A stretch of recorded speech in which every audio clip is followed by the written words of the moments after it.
Meus irmãos, antes de vir aqui, pastora Zéia, eu conversei com 3 pessoas a respeito dessa festividade. Todo lugar que eu vou, assim, ministrar, eu converso, eu procuro saber. Eu perguntei o seguinte, 3 pessoas que eu me consultei e me perguntei a seguinte pergunta, fiz a seguinte pergunta: como é a festividade, o congresso de varões lá na igreja do pastor Zé?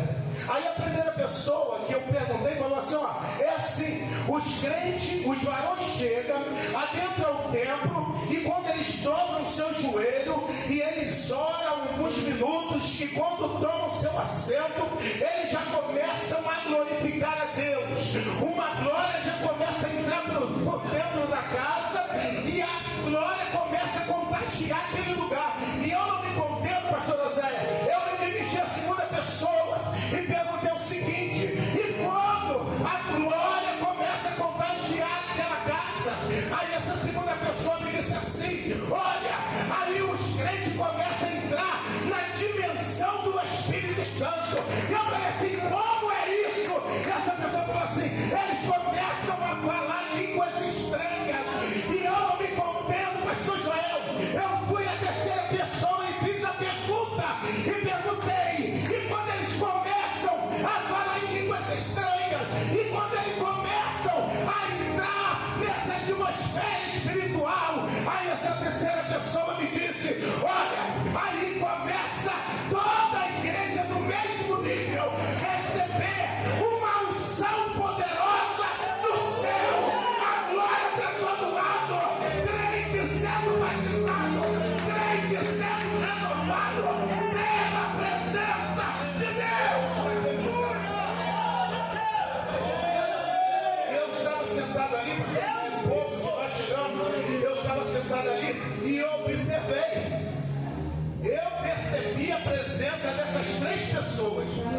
Se você não dá um glória, eu vou pedir os 9 carros que veio de Queimados brilhantar aqui essa festa, dar um glória com vocês. Eu já vou pedir uma motorista para ligar o carro, se vocês não der um glória, porque essas 3 pessoas é o Pai, é o Filho e é o Espírito Santo de Deus que habita nessa casa e nesse lugar.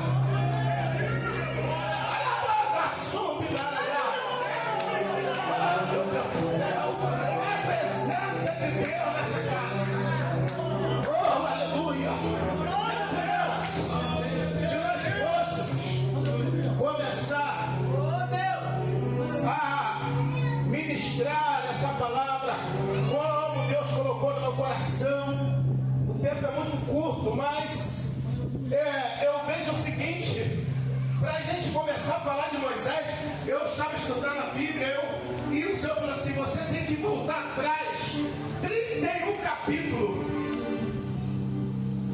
31 capítulos, o tema está no capítulo 33, e o Senhor falou assim: você vai voltar lá a 32 capítulos atrás, você vai voltar, para você entender, porque quem não conhece um pouquinho a história de Israel, quem não conhece um pouquinho, o máximo que você possa conhecer um pouquinho, travessia do Mar Vermelho, as pragas, 10 pragas, e assim sucessivamente. Mas o que Deus, quando eu estava meditando nessa palavra, Deus me deu no livro de Êxodo, no capítulo 1, versículo 8. Logo depois da morte de José, levantou-se um novo rei do Egito, que não conhecera a José.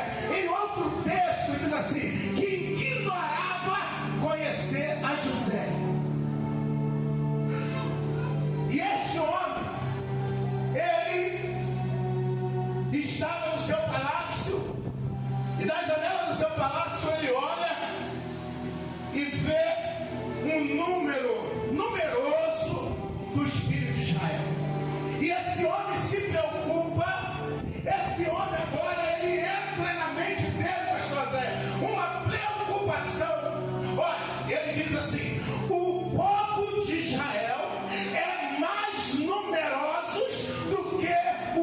nossos povos. O povo de Israel é mais numeroso.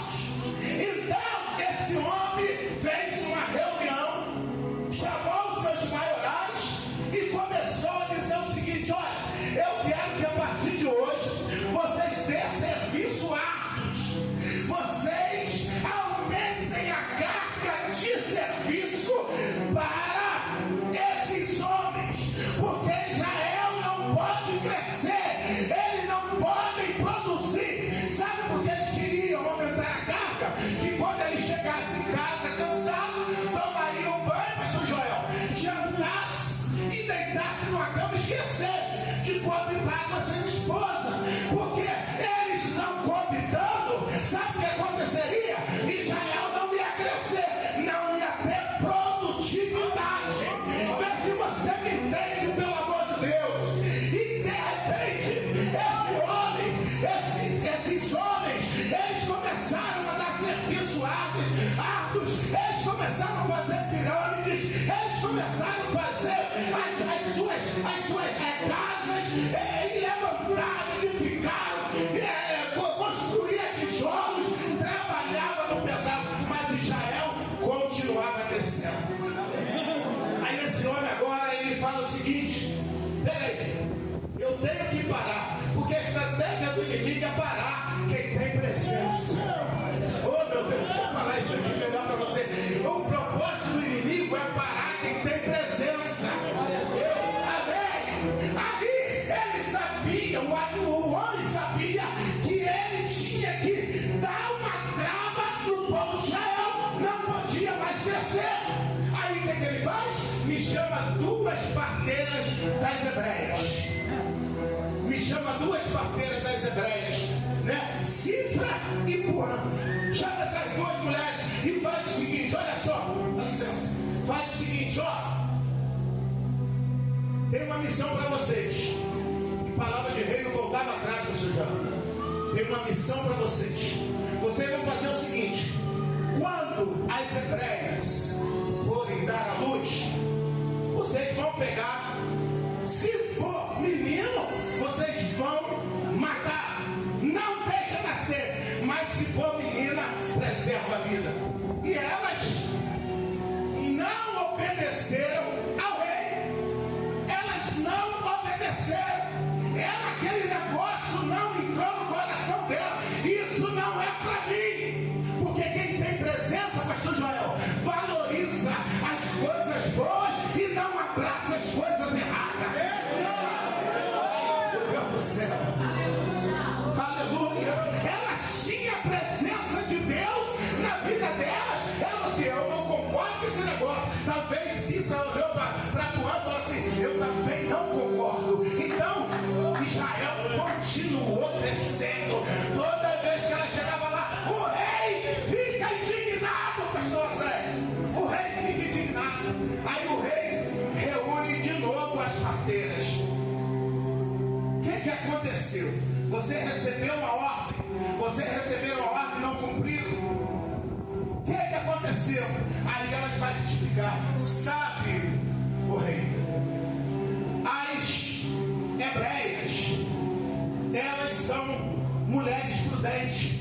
Quando elas dão a luz, elas rapidamente se recuperam rápido, porque elas são mais prudentes do que as egípcias.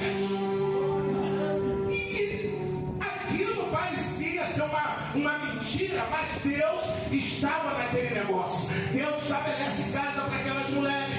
E de repente, lá no capítulo 2 de Êxodo, diz que levantou-se um homem da casa de Levi e casou com uma das filhas de Levi. Isso tudo é para a chegada de Moisés. Porque não adianta a gente falar da presença se a gente não sabe de onde vem a origem. Tem glória para Deus. Vou ser rápido. E de repente, o que acontece? Nasce esse homem, foi-se um varão da casa de Levi e casou com uma filha de Levi. E a mulher concebeu, teve um filho, vendo que era formoso, escondeu. Por que escondeu? Porque o rei, quando a casa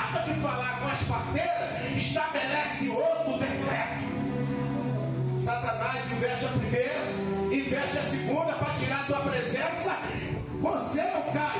Vai armar a terceira armadilha. O rei arma a terceira armadilha. Agora o decreto é esse. Não é com as parteiras, é todas aquelas crianças que nascerem menino. Se algum soldado encontrasse, tinha que ser jogado no rio Nilo. Tinha que ser jogado no rio Nilo. Meus irmãos, a perseguição para a chegada de Moisés não foi nada fácil. Mas a palavra de Deus diz que essa mulher, Joquebede, não consegue esconder esse menino por muito tempo. 3 meses o menino já está bem esperto. E quando os soldados passavam perto das casas, ela escutava o barulho. Era na hora que a criança talvez queria chorar.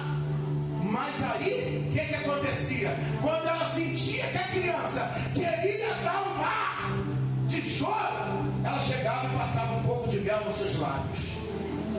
Um pouquinho de mel nos seus lábios. E a criança ficava calada. Uma vez passava perto da casa, os tropés, né? Os barulhos. Escutei um choro de criança. Não, você se enganou, vamos embora para outra casa.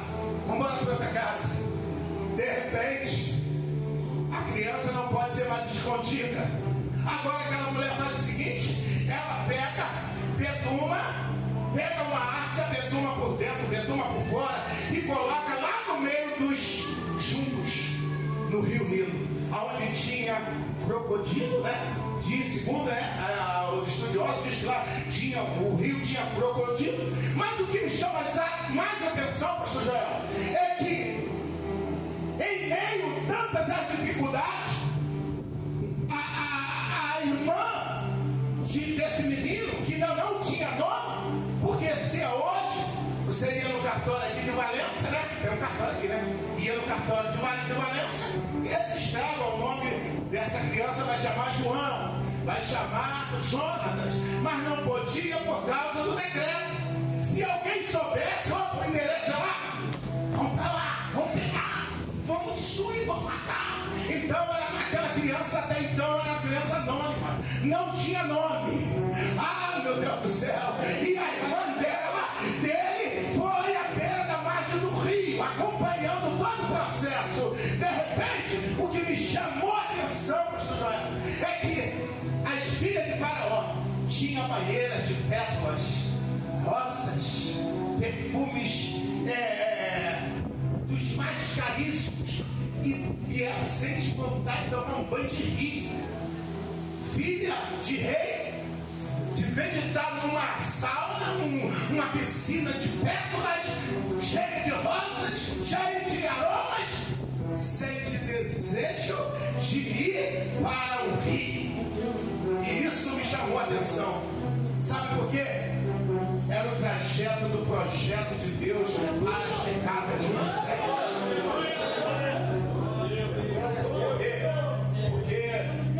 Pastor Zé, acho que eu tenho 3 minutos. 3 minutos, 7. Vou parar no 20. Tem pregador que fala, vou parar, meu irmão. Né, Luciano? Tem nunca que para. Eu vou ver se eu consigo, tá? Se eu passar 1 minuto, você me perdoa? Amém. Quero concluir esse negócio rápido. Senão o pastor Joel, não é? Puxar a orelha aqui dentro. Como vai no carro, vai falando assim comigo. Você falou que ia parar e não parou, então. Eu moro. Mas olha só, segundo a Bíblia, elas sentem vontade de se banhar. E as donzelas que sempre iam na frente, preparando, passeando na beira da margem do rio, alcança com seus olhos, juntamente, primeiro, quem vê é a filha de Faraó. E elas fazem sinal para as outras, pega, que tem algo ali que chama a atenção. Mas quando elas pegam, é uma criança dentro de uma arca de junco, betumada com betume. Quando ela abre, é uma criança. Aí sim, a criança chorou abertamente. Graças a Deus ela chorou, né? Chorou abertamente. Deu o primeiro sinal. Eu cheguei. Moisés estava dizendo, eu cheguei. E para a gente correr, por alguns minutos que nos resta, sabe o que acontece? A história desse homem é tão linda que quando a gente olha a história de Israel, esse homem, ele vira homem, mata um egípcio, foge, vai lá para Midian. Esse homem toma conta dos gados do seu sogro Jetro e faz uma trajetória. Um certo dia ele está andando com os gados para trás do deserto. Ele vê um lacustre, ele vê ali uma árvore pequenininha pegando fogo, e quando ele volta ele vê sua cinza. Mas outra ocasião ele passa, ele vê uma árvore pegando fogo, ele vai para trás do deserto. Quando ele volta, a árvore chama a atenção dele. Ué, peraí, eu estou acostumado com o deserto, a árvore vira cinza, essa não se consome. Mas uma voz sai de dentro. Ai, meu Deus do céu, eita, papai do céu, uma voz sai de dentro daquela árvore. Moisés, chega, não chega-te até este lugar. Este lugar é santo. Tira as sandálias dos teus pés, porque o lugar que tu pisas santo é. Até para chegar perto de Deus, dessa presença, tu tem que chegar com santidade, meu irmão. Até para chegar perto. Mas a trajetória da história diz que Moisés, no decorrer, estamos correndo, tinha uma intimidade muito grande, um relacionamento muito grande com Deus. O Senhor falava com ele na tenda, desse jeito. Descia uma coluna, pastor Joel, na frente dele, e ele falava diretamente com Moisés. Mas ele não podia falar face a face, porque resplandecia muito. Moisés não estava preparado para ver a glória do Senhor.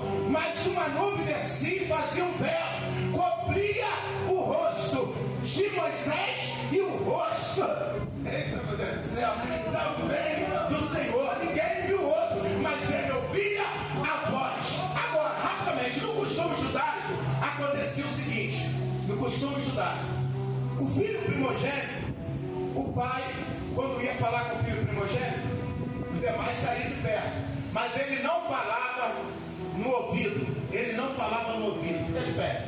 Ele não falava no ouvido. O pai falava com o primogênito face a face, teste por teste. Ninguém escutava. Era assim o costume judaico. Eles falavam assim, ó: eu tenho uma mensagem para você, meu filho. Lembra de Jacó e Esaú? Ó, era assim, ó.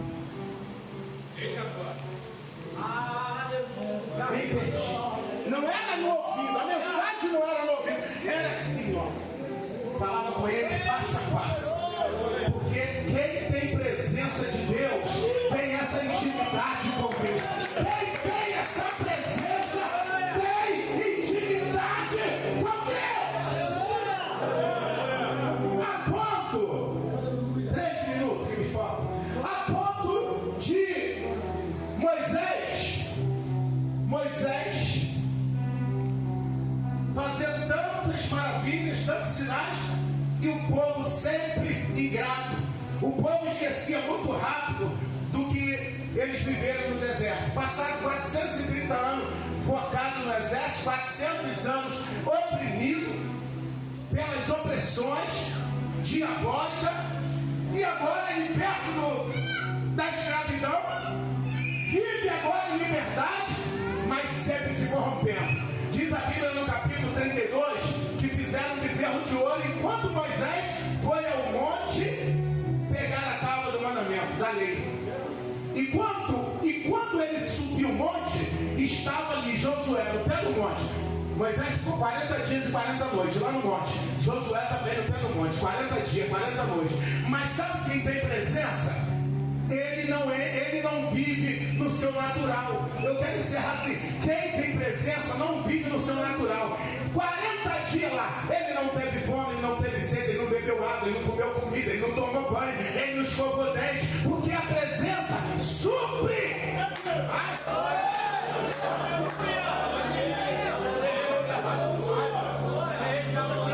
Você toca mais alto, quem mais ele toca mais alto.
matar um anjo, eu não quero meu pé daqui. Eu não quero anjo.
Nossa matriz, o ano do relacionamento com o Espírito Santo. Amanhã eu estou pregando lá no Pastorinho, no Jardim da Fonte, sobre isso.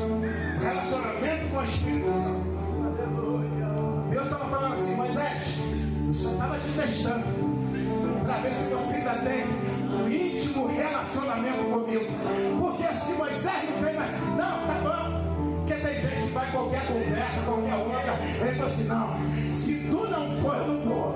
Se tu não for comigo, eu ficarei, não tirarei o pé daqui. Porque Deus falou com ele. Então, a realidade, Moisés, é que você tem relacionamento íntimo comigo. Irmãos,